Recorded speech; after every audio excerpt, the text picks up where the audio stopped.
Hi, Jeka here. I will be teaching you how to deliver digital products to your buyers. Kasi marami akong nababasa ng comments and messages kung paano daw ba sinisend yung mga digital products dun sa mga buyers when they purchase the product to the e-commerce platforms gaya ng Etsy and Rocket.ph. There are actually two ways how to send your products to your customers. Number one is you are going to create a PDF containing yung link ng product ninyo.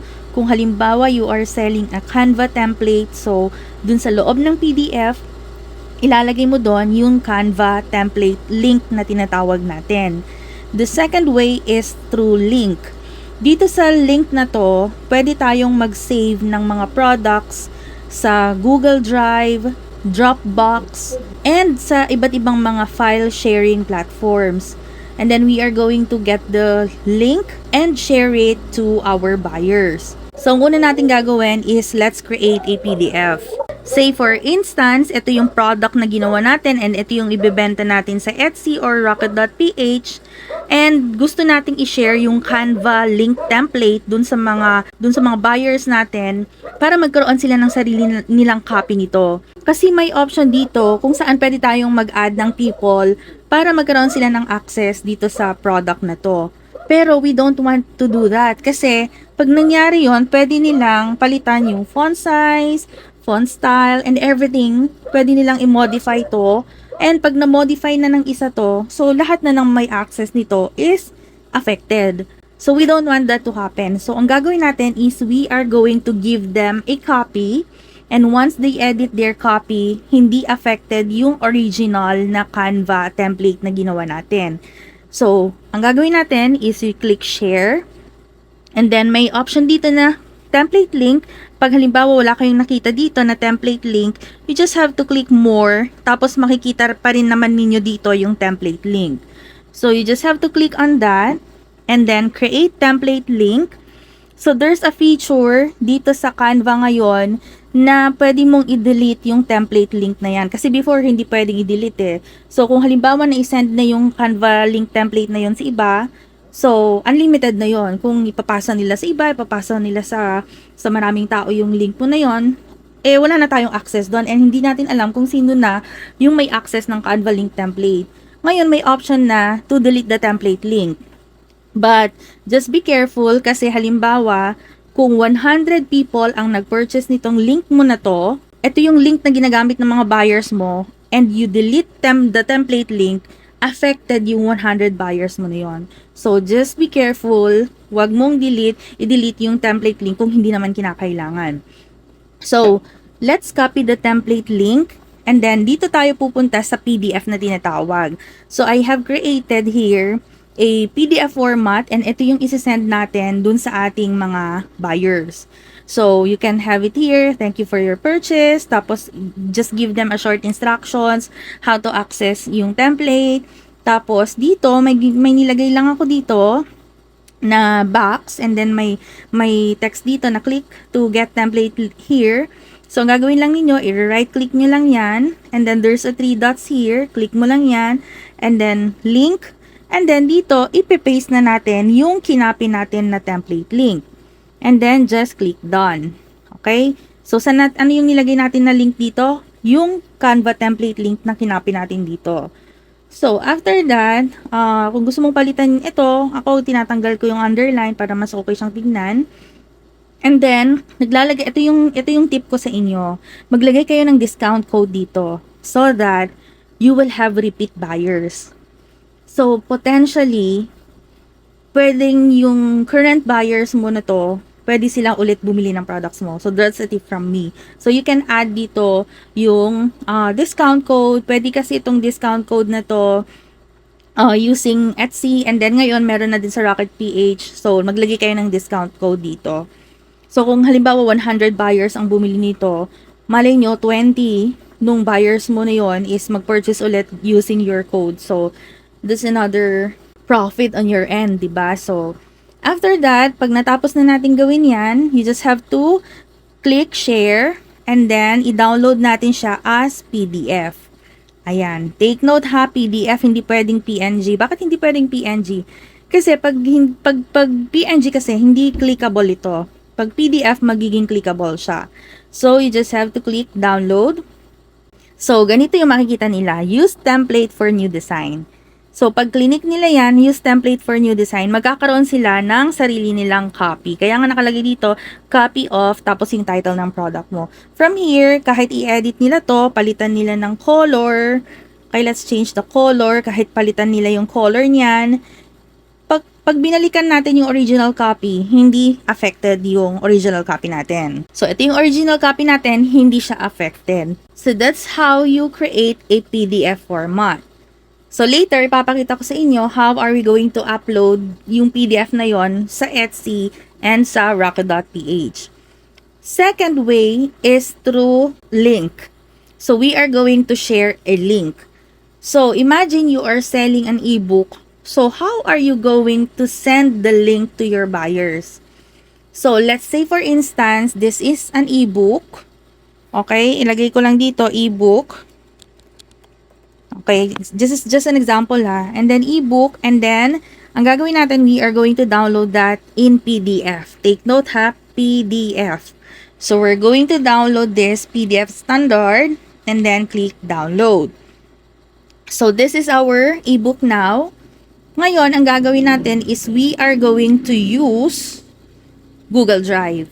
Okay, so we are going to use Google Drive. So what I do here, para mas organize, is I create a new folder and then naglalagay lang ako ng title, let's say ebook about, tapos yung title. Let's say house cleaning. This is just an example ha. Ebook about house cleaning. And then, I just create here. Ayan. So, magkakaroon na ng folder. Okay, nakagawa na tayo ng folder dito. And then, ang gagawin ko lang is I'm going to open that one. And then, i-upload ko dito yung PDF na dinownload natin. So, remember ha, we have downloaded this as PDF. So, I am going to upload. Yan, ebook. And then, open. Tapos, hintayin lang na mag-check ng green. Itong part na yan. Okay. So, it has already been uploaded. So, now, punta tayo ngayon dun sa Etsy and we are going to upload our product there. So, dito sa Etsy, meron dito yung digital files. So, buyers can download these files as soon as they complete their purchase. Add up to 5 files. So, ibig sabihin nito, pag nagbayad na sila sa Etsy, automatically, there will be a button kung saan makikita nila yung product nila na pwede na nilang i-download. So, when you are using Etsy, ang i-upload natin dito na product is PDF or pwede namang zip file. So, since Canva template yung binibenta natin, I am going to upload yung PDF na ginawa natin kanina. So, you just have to click add file. Tapos, ito yung link template. Naalala nyo yung my thank you page kanina na tinatawag. Ilalagay lang ninyo yung product na yon. I mean, yung PDF na yon dito. And then, once you have put the title, the photo, and everything, you just have to click publish dito sa baba. So, there's a publish button here.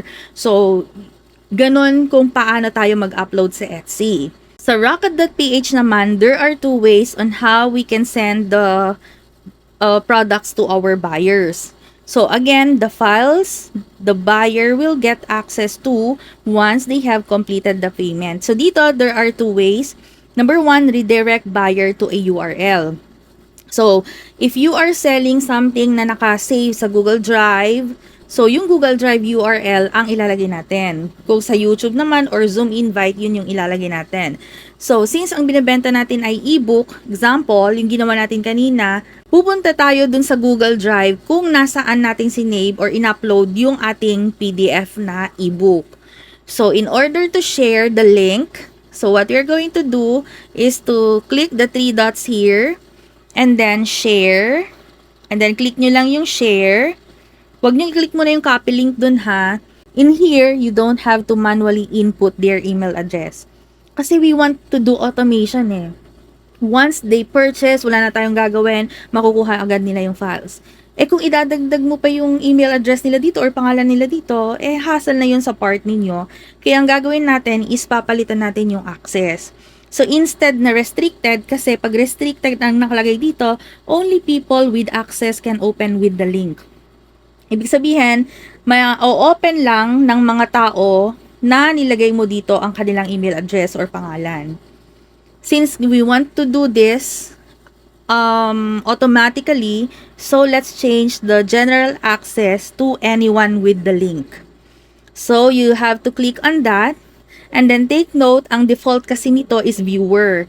Pero there are 3 options here. Pag viewer, ibig sabihin, pwede nilang makita yung product mo, pwede nilang ma-download yung product mo. Pag commenter, ibig sabihin, they can add comment to your product, they can download your product. Pag editor, lahat yon pwede nilang gawin.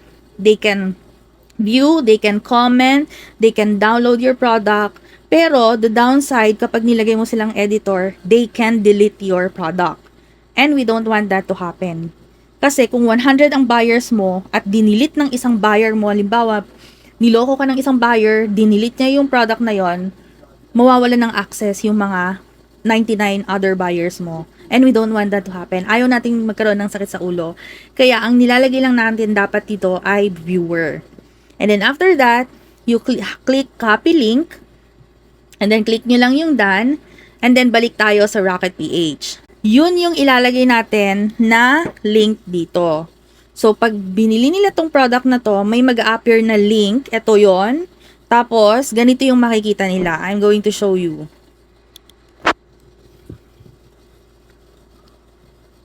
Ganito yung makikita ng buyers mo. Okay? So, they will have a link ng Google Drive mo na folder.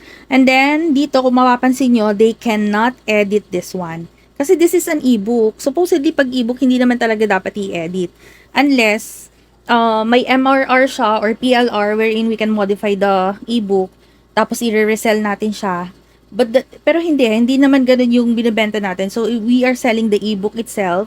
So, dito, ganito yung makikita nila. And then, from here, they can download your product. The other way is to upload the file. So, this is again for Rocket PH. So, kung halimbawa, ayaw mong isend yung Google Drive link. So, kasi possibility nito baka kumalat yung link na yon, i-share nila sa iba, which is uncontrollable na yon sa mga digital product sellers. So, pwede naman na ilagay niyo yung upload file. So, ganun ulit, yung ginawa natin sa Etsy kanina, ilagay lang natin yung product na ginawa natin na PDF na may laman na Canva link. Tapos, i-click natin siya na open, and then, yan na siya. So pag binili to ng buyer mo, ito yung makukuha nila yung PDF. Again, hindi kasi pwede dito na ma-send mo sa kanila yung URL, tapos yung PDF, hindi kasi pwedeng dalawang option. So, mamili ka lang ng isa dito, whichever is more comfortable for you, yun ang ilalagay mo dito. What if, my question, what if gusto kong i-share yung Google Drive link, tapos ilagay ko dun sa PDF? Okay, so, ganun ulit yung gagawin nyo. Click nyo lang yung share, tapos, yung access, palitan nyo sa anyone with a link. Tapos, copy link lang. Tapos, balik ka dun sa PDF na ginawa mo. Yun yung ilalagay mo dito. So, pwede pa rin naman kahit alin dun sa dalawa na yun. Ngayon, I have a tip for you. May mga buyers kasi na hindi nila alam kung paano i-download yung product. So, ang gagawin na lang ninyo, you verify if talagang binili nila yung product. And then, you can manually send them the product via email. Ako ganun yung ginagawa ko kasi minsan, halimbawa sa 10 bumibili sa akin, meron isa doon na hindi marunong mag-download. So, I manually send them the product. Kung hindi naman yun nakakaabala ng sobra sa'yo, pwede naman i-send na lang yung product sa kanila. Pero, if you're using Etsy and Rocket.ph and even yung other e-commerce platforms gaya ng Gumroad, automatically naman nasisend na yun sa kanila. It's either may magpa-pop up dun sa website na yon kung saan nila pwedeng i-download, or minsan, most of the time, sinesend naman dun sa email address ng buyer yung mga na-purchase na product. So, if you have more questions about digital product selling, please feel free to comment your questions. I will gladly answer them pag ako po ay may time. Thank you very much for watching.